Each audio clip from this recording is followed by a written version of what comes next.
Hello everyone, I am Imran and welcome back to my channel skin কেয়ারের আজকের এপিসোডে তোমাদের সাথে দি অর্ডিনারি সিরাম নিয়ে আমার 2 মাসের যে অভিজ্ঞতা রয়েছে সেটা তোমাদের সাথে শেয়ার করব। তো প্রথমে বলে দিচ্ছি যে এটি কোনো প্রমোশনাল ভিডিও না, আমি যা ব্যবহার করি আমার যা এক্সপিরিয়েন্স সেটা তোমাদের সাথে আমি শেয়ার করি। যাদের মুখে ব্রণের সমস্যা এবং ব্রণের কারণে লাল লাল দাগ চলে আসা এবং ব্রণের পরবর্তীতে যে কালো কালো দাগের সৃষ্টি হয়, এই দাগটা দূর করতে এই সিরামটা খুব উপকারী এবং কোলাজেন বৃদ্ধিতে এই সিরামটা খুবই কার্যকর। এই অর্ডিনারি সিরামে রয়েছে নায়াসিনামাইড 10% এবং জিঙ্ক রয়েছে 1%।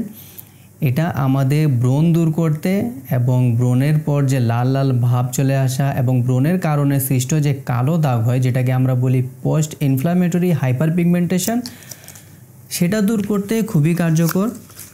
নায়াসিনামাইড এবং জিঙ্ক এটা আমাদের যে ত্বকের বাইরের যে ব্যারিয়ারটা হয় সেটাকে স্ট্রং করে আর আমাদের ব্রণের যে সমস্যাটা সেটা দূর করে, তারপর আমাদের যে ডেড সেলগুলো সেটা দূর করে, স্কিনের মধ্যে যে কালো দাগ হাইপার পিগমেন্টেশন সেটা দূর করে এবং আমাদের যে ত্বকের যে কোলাজেন উৎপাদন বৃদ্ধি করে। এটা প্রায় আমি 2 মাস ধরে ব্যবহার করেছি। এখন এর যে আমি নিজে কি এক্সপিরিয়েন্স করেছি সেটা তোমাদের সাথে আমি শেয়ার করব। এখন ধাপে ধাপে কয়েকটা প্রশ্নের উত্তর দেওয়ার চেষ্টা করব। প্রথম প্রশ্ন হচ্ছে যে এই সিরামে থাকা উপাদান আমাদের ত্বকের তেল তেল ভাবটা কমানোর জন্য সাহায্য করে কিনা। অবশ্যই এই সিরামে থাকা উপাদান আমাদের ত্বকের বিভিন্ন স্থান থেকে তেল বের হওয়া, যেমন নাকের চারপাশে, কপালের মধ্যে, গাল থেকে আমাদের যে তেল বের হয় এই তেলটা কন্ট্রোল করতে খুবই সাহায্য করে, তেল তেল ভাবটা কমিয়ে আনে। আমরা ছেলেরা এবং মেয়েরা যারা বাইরে বেশিক্ষণ থাকে, ধুলাবালিতে বেশিক্ষণ থাকে, তাদের মুখে যে তেল তেলে ভাব, তারপর যে ব্যাকটেরিয়ার কারণে যে বিভিন্ন দানা বের হয়ে যাচ্ছে, এই জিনিসটা কন্ট্রোল করতে এই সিরামটা খুবই উপকারী।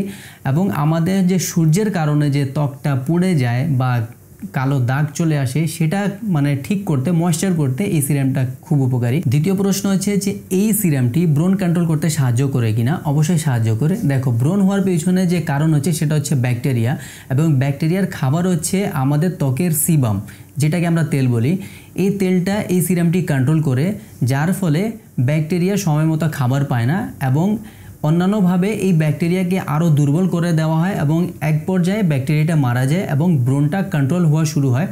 তারপর এই সিরামটা সেই আমাদের ত্বকের বাইরের যে ব্যারিয়ারটা, যেটাকে বলি আমরা স্ট্রেটাম কর্নিয়াম, আমাদের উপরের লেয়ার যেটা, সেই আমাদের যে উপরের লেয়ারটা, যে ব্যারিয়ারটা, সেটাকে শক্ত করে, যার কারণে বাইরে থেকে ধুলাবালি এবং যে সূর্যের ইউভি রে যেটা রশ্মি, যেটা ক্ষতিকারক রশ্মি, সেটা প্রবেশ করতে যেন না পারে, যার কারণে আমাদের ত্বকটা হেলদি হয় এবং সামনে থেকে যে ব্যাকটেরিয়া আছে সেই ব্যাকটেরিয়াকে ধ্বংস করতে এই ত্বকটি প্রস্তুত হয়। 3 নম্বর প্রশ্ন হচ্ছে আমাদের মুখের মধ্যে ব্রণ চলাকালীন এবং ব্রণের পর যে লাল লাল ভাব চলে আসা, যেটাকে আমরা বলি পোস্ট ইনফ্লামেটরি এরিথেমা, সেটা ঠিক করতে এই সিরামটা কাজ করে কিনা। অবশ্যই কাজ করে। এটা আমাদের ব্রণের সময় যে লাল লাল ভাব চলে আসে এবং ব্রণের পর এটা কিছু সময় ধরে থাকে, এই জিনিসটাকে কন্ট্রোল করতে এবং খুব দ্রুত ঠিক করতে এই সিরামটি খুব সাহায্য করে। এখন যেটা প্রশ্ন হচ্ছে সেটা খুব বেশি করা হয়, সেটা হচ্ছে এই সিরামটি ব্রণের দাগ দূর করতে সাহায্য করে কিনা।